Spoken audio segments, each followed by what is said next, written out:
Good morning everyone!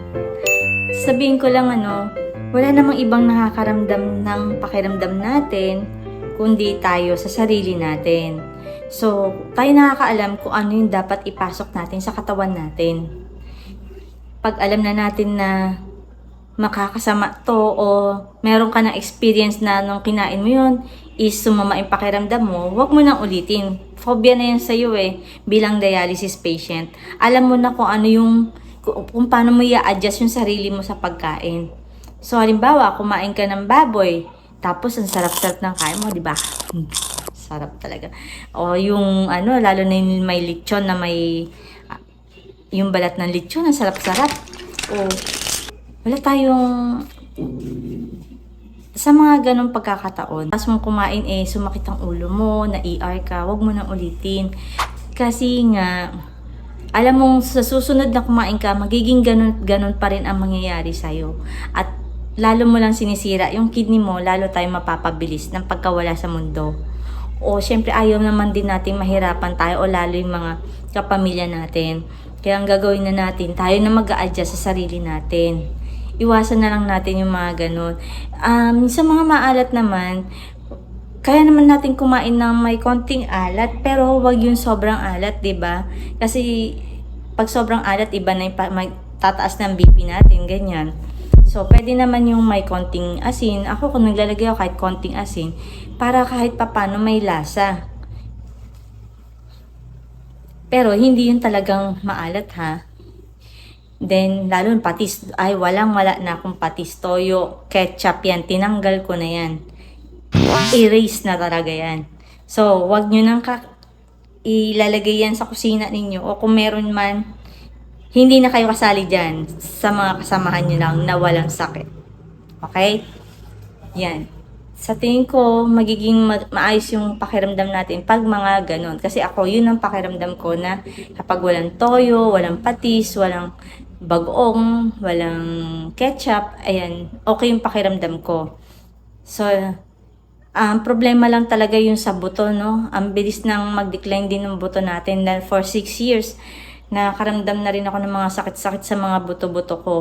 So, hindi ko alam kung nagkakaroon na ako ng hyperthyroidism. So, hindi ko pa na-check. Kaya, ayan lang naman ang inaano ko, no? Yung kung ano yung nilalagay natin sa katawan natin, yun ang magiging resulta. No? Kung ano yung sinusubo natin, pinapasok sa bibig natin na kakainin, yun ang magiging resulta ng ating katawan. Kaya, iwasan na natin ng mga ganon ng mga makakasama sa atin, no? Lalo na yung mga frozen foods, yung mga tocino, hotdog, ay naku, wala na sa akin yan. Talagang in-erase ko na rin yan. Even yung soft drinks. At wag mo sabihin na nagda-dialysis tayo, kaya kinakain nyo na yan. No, no, no. Hindi porke nagda-dialysis ka na ay kakainin mo na. Sa bagay, depende kasi yan pananaw mo. Sa katawan mo yan. Alam mo yung katawan mo kung kakayanin ng katawan mo.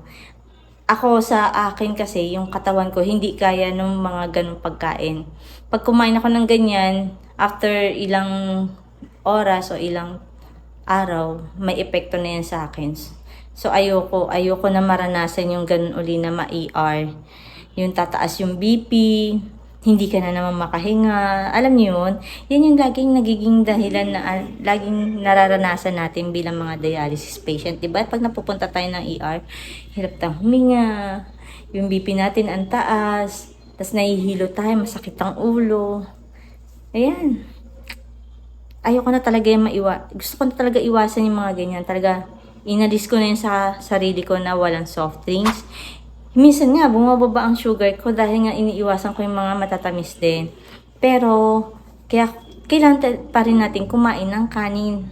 Hindi naman ako diabetic, pero kumakain ako talaga ng sapat na kanin pero isang isang serving lang. Kasi kailangan pa rin natin ng energy sa katawan. Pati yung protein, kailangan ko ng protein sa katawan ko na hindi kakayanin ng gulay minsan na puro gulay lang.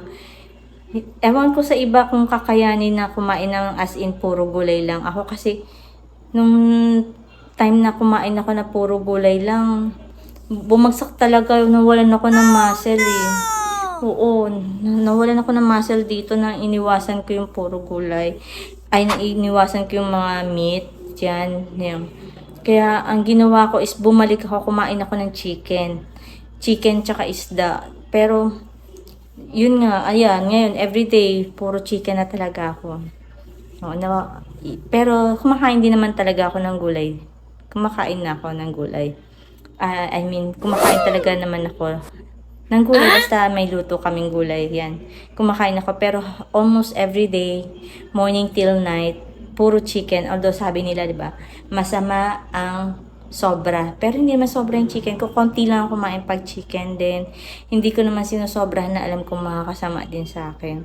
Yun, 1 to 2 piece chicken lang yan. Okay na yun sa akin yung ganun lang kaliit. Hindi naman yung malaking chicken, di ba? Okay. So, sige, check nyo sa sarili nyo kung okay ang pagkain ninyo, kung dyan nakasanayan ng katawan ninyo, tapos walang epekto, para hindi ka agad mag-decline yung inyong katawan o yung kidney ninyo. Kasi yung iba hindi tumatagal ng 5 years, 6 years, ganyan, kasi sa kinakain din. So, i-check nyo para at least kahit papano tumagal po tayo. Dahil kailangan tayo ng ating pamilya. Sige po. Subscribe na lang po sila sa akin para marami pa tayong mapagkwentuhan tungkol sa dialysis.